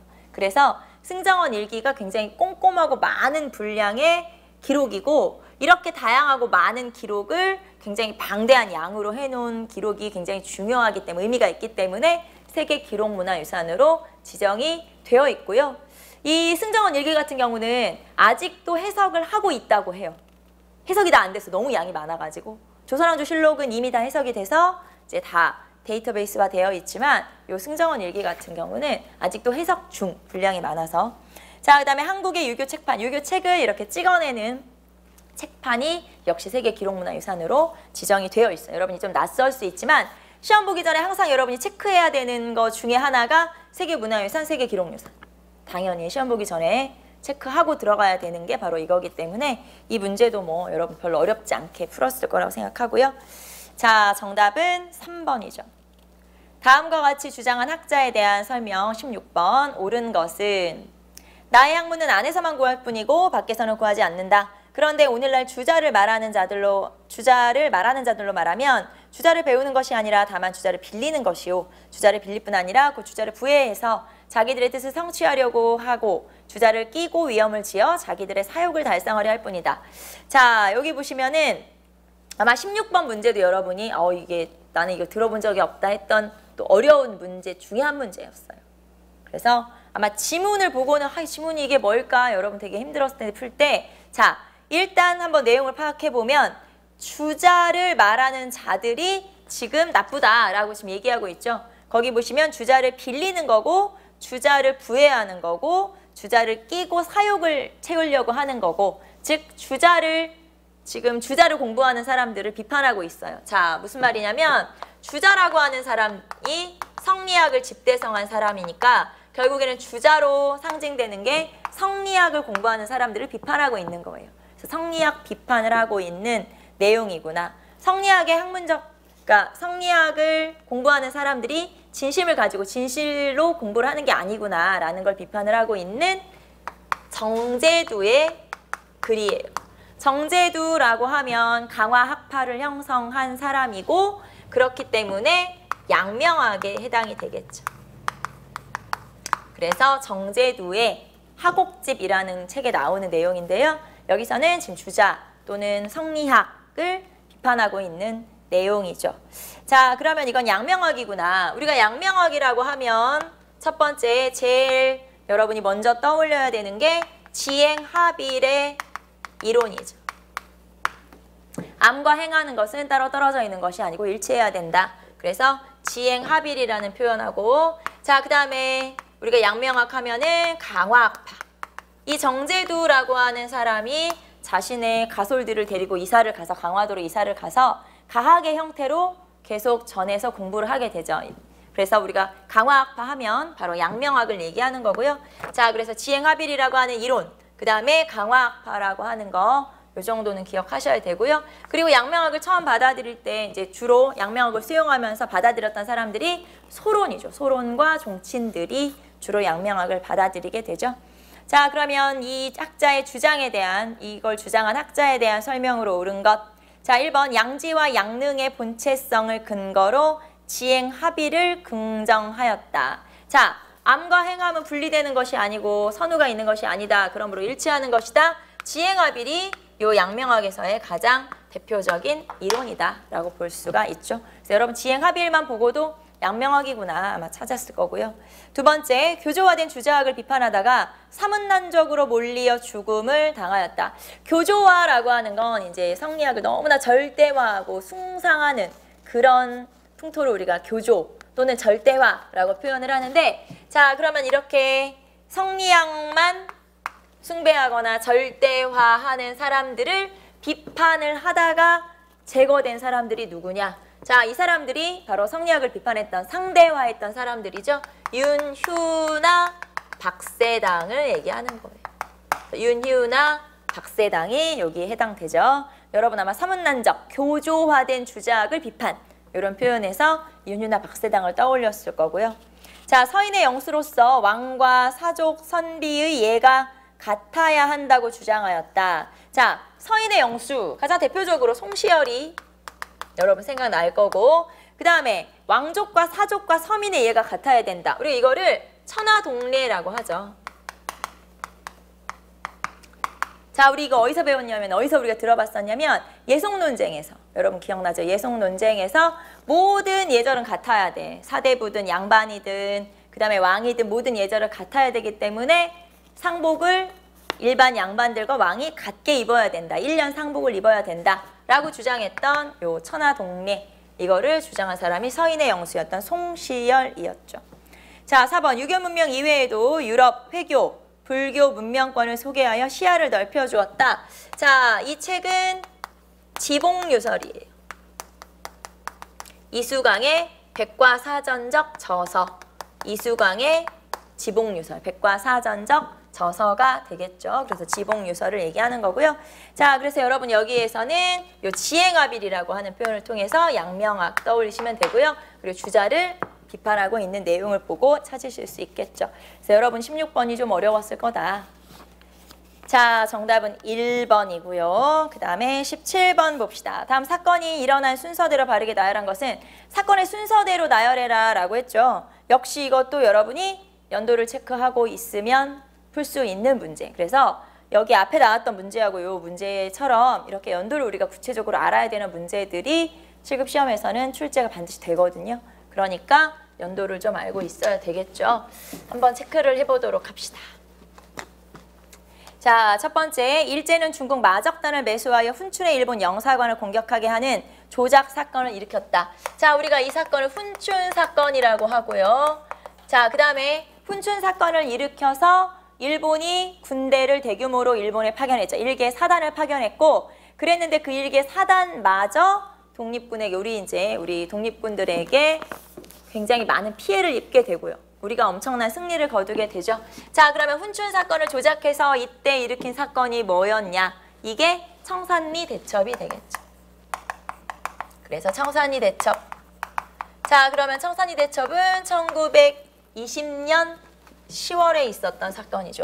요 앞에 봉오동 전투가 있었고, 그리고 그때 당한 거에 대한 복수. 그래서 훈춘 사건을 조작해서 청산리 대첩을 일으켰지만 결국은 여기서 다시 한 번 더 피해를 보게 되죠. 자, 이게 바로 청산리 대첩이고요. 자, 그 다음에 니은. 자, 그러자 니은에 서희를 총재로 하는 대한독립군단을 소비에트 러시아의 자유시로 이동하였다. 자, 요 청산리 대첩 이후에 일본은 간도참변이라고 하는 걸 일으켜서 우리나라 동포들을 이제 죽이기 시작하죠. 그래서 이때 약 3개월 동안 뭐 3,000명 이상의 주민들이 학살을 당했으니까, 자, 그러자 더 이상 요 간도 지역에, 요 지역에 있을 수가 없었던 독립군들은 이 사람들이 이제 북만주로 이동을 해서 만들었던 군대가 여기 보시면 대한독립군단이라고 하는 거예요. 자, 그리고 자유시로 이동을 하게 되고, 그리고 이 자유시로 이동해서는 결국에 자유시 참변이라고 하는 또 한 번의 시련을 겪게 되는데, 이게 1921년 초가 되겠죠. 자, 그다음에 일제는 무장 독립 세력을 진압하기 위해 만주 군벌과 미스야 협정을 체결했다. 자, 미스야 협정이라고 하는 건 삼부가 성립되면서 다시 요 자유시로 갔던 독립군들이, 또는 그 북만주에서 있었던 북만주에 형성되었던 독립군 세력이 다시 만주로 넘어오게 되자 이 세력을 견제하기 위해서 맺었던 게 바로 미스야 협정이죠. 자, 미스야 협정 같은 경우는 1925년에 자, 만주 군벌 장장님과 그 다음에 경무총관 미스야 사이에 협정이 체결됐는데, 이거는 그런 거예요. 독립군을 잡아와. 그럼 내가 돈을 줄게. 이런 게 바로 미스야 협정의 내용이 되겠죠.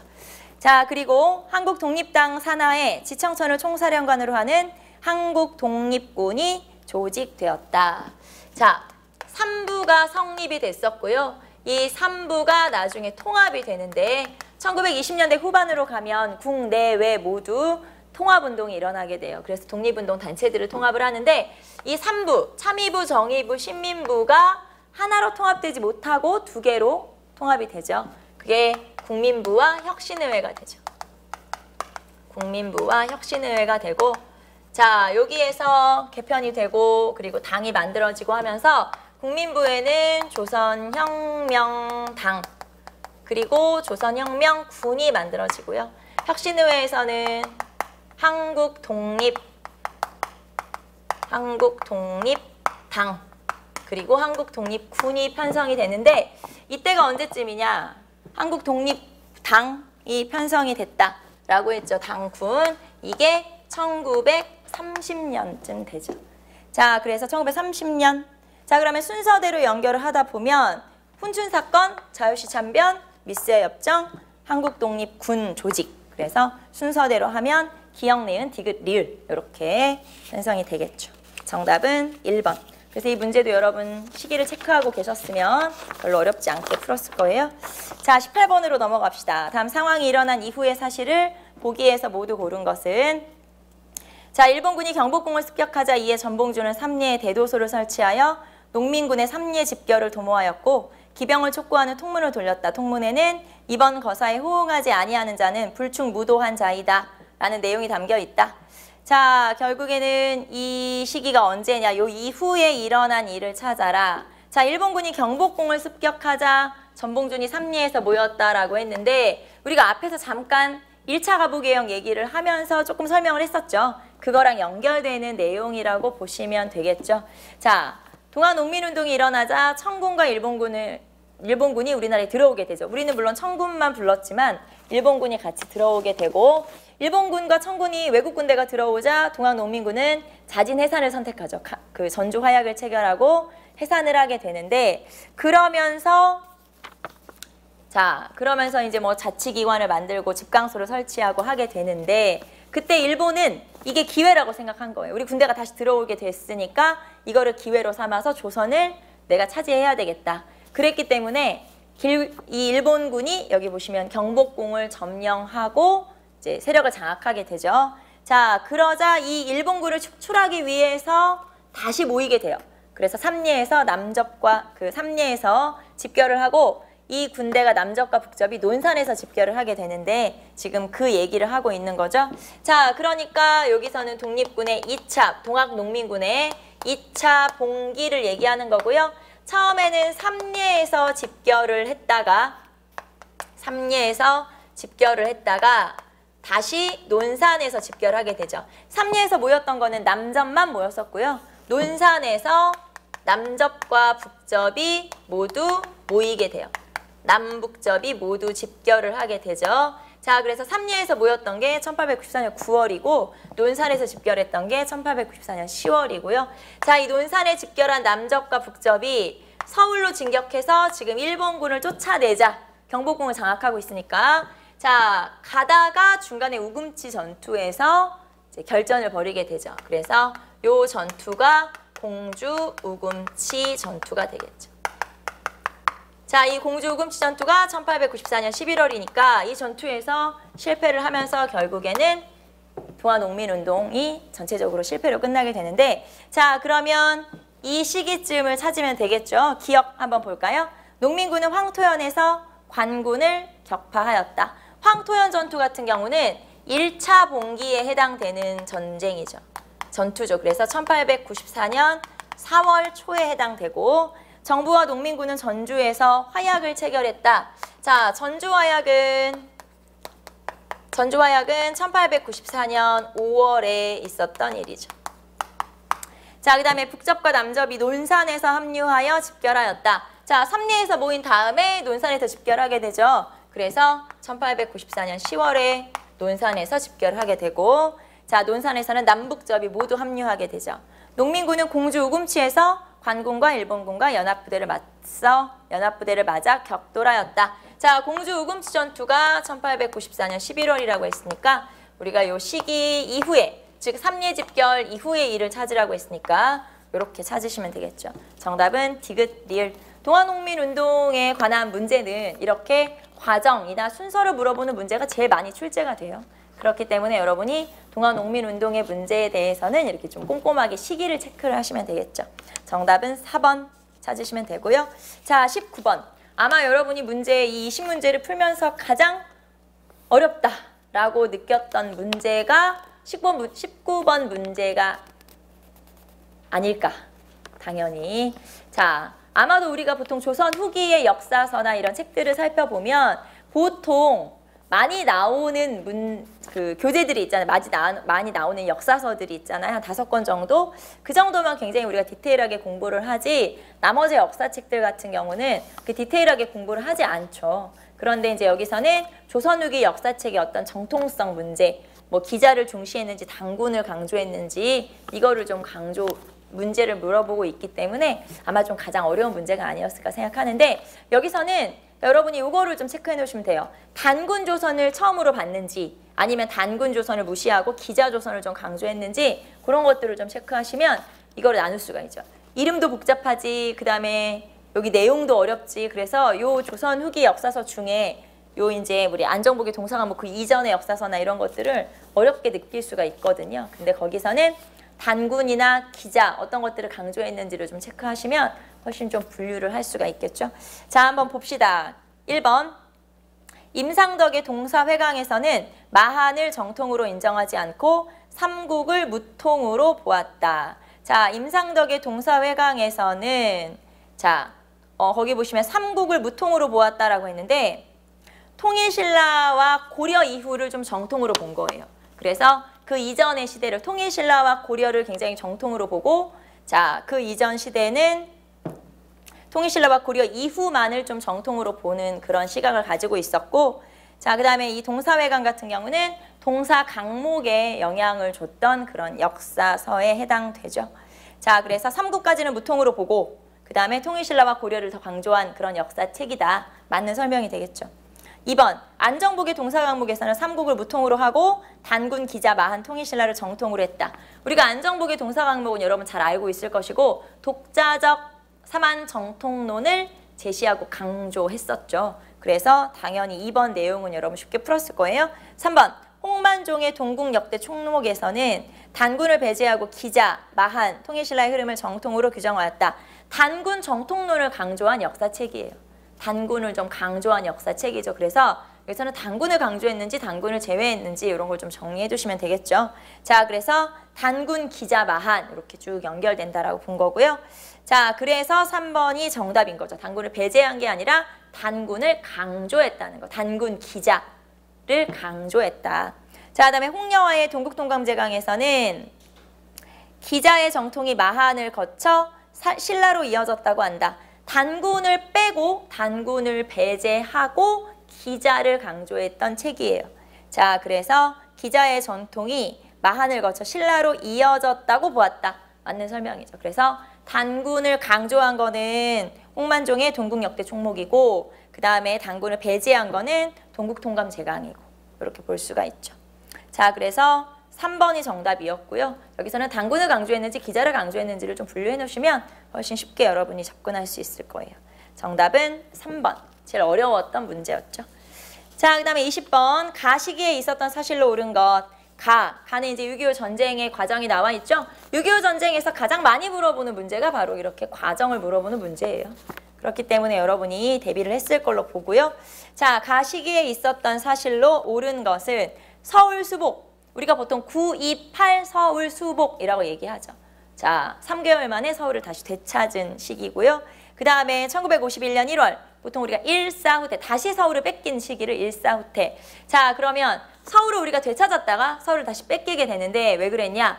서울을 되찾게 된 계기는 우리가 인천 상륙작전을 통해서 다시 승기를 잡았기 때문에 승세를 잡았고 자, 그리고 쭉 밀고 올라가게 되죠. 북쪽으로 올라가서 압록강 전선까지 갔을 때 중국군의 침입으로 다시 밀려 내려오게 돼요.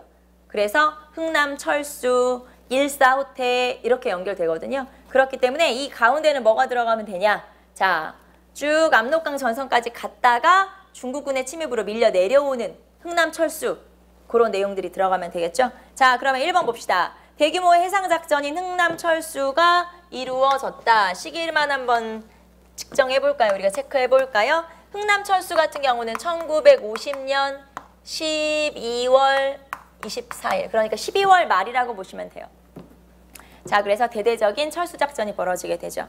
자, 그러니까 흥남 철수가 이루어진 계기는 바로 아까 중국군의 침입 때문이니까 딱 시기에 맞아 떨어지죠. 2번, 이승만 정부가 방공 포로의 석방을 단행하였다. 자, 이승만 정부 같은 경우는 휴전협정에 반대했죠. 이승만 정부는 그냥 밀고 올라가서 통일을 해버려야 된다고 주장을 했어요. 그래서 휴전협정에 반대하는 의미로 1953년 6월에 방공포로를 석방했는데 이게 무슨 말이냐면 아직 방공포로를 어떻게 할 것인지에 대한 규정이 결정되기 전에 그냥 자의적으로 우리나라 정부에서 방공포로를 풀어줘 버린 거죠. 이거는 사실 굉장히 중요한 문제로 민감한 문제로 자칫하면은 이 휴전회담 자체가 어그러질 수 있는 다 무효가 될 수 있는 그런 사건이기도 했었어요. 물론 나중에 이제 유엔 측에서 미국 측에서 우리나라 수용을 어느 정도 우리나라 주장을 좀 수용을 하고 무마를 하긴 했었죠. 자, 그다음에 맥아더 장군이 유엔군의 총사령관직에서 해임되었다. 자, 맥아더 장군이 총사령관에서 해임된 거는 1951년 4월이었는데 이때 당시에 트루먼 대통령과의 약간의 충돌이 있어서 해임을 당하게 되죠. 자, 다음 4번. 미국은 극동 방어선에서 한국을 제외한다고 선언했다. 보통 우리가 이거를 애치슨 선언이라고 하죠. 6.25 전쟁이 일어나는 여러 가지 계기 중에 하나죠. 그래서 극동 방어선에서 우리나라를 제외한다는 발표가 있었고 이것에 대해서 이제 공산 세력은 북한과 소련 공산 세력은 미국이 방어를 안 해주겠다는 뜻이구나라고 해석을 한 거고 그것 때문에 침입을 하게 되는 원인 중에 하나죠. 그게 바로 애치슨 선언이고 자 여기에 해당하는 건 정답은 1번 찾으시면 되고 6.25 전쟁에서는 아무래도 순서를 많이 물어보기 때문에 순서 체크해 보시면 되겠죠. 자 우리가 여기까지 한번 문제를 풀어봤는데요. 여러분 문제를 막상 풀고 나니까 어때요? 풀고 나니까 그래도 여러분 아는 게 훨씬 많죠. 그리고 내가 놓쳤던 문제들 보시면 사실 그때 분위기나 긴장했고 그랬기 때문에 놓친 문제도 좀 있을 거고요. 그리고 막상 풀어보면 그렇게 어려운 문제는 아니었거든요. 근데 이 체감 난이도가 굉장히 높았다는 건 여러분이 좀 놓친 부분이 있었다는 얘기죠. 일단 여러분 그런 것들은 어떻게 공부를 대비를 해야 되냐. 아까 말했던 것처럼 우리가 수업하면서 이제 문제풀이 하면서 얘기했던 것처럼 놓치는 부분들이 있을 수 있어요. 왜냐면 항상 우리가 보통 여러분이 이제 전체 내용을 공부하면서 처음에 전반적인 흐름을 잡고 그 다음에 디테일한 내용 공부를 들어가는데 그때 뭐 책에 나와 있는 내용 중에 중요하다고 하는 것들만 체크하는 경우가 되게 많죠.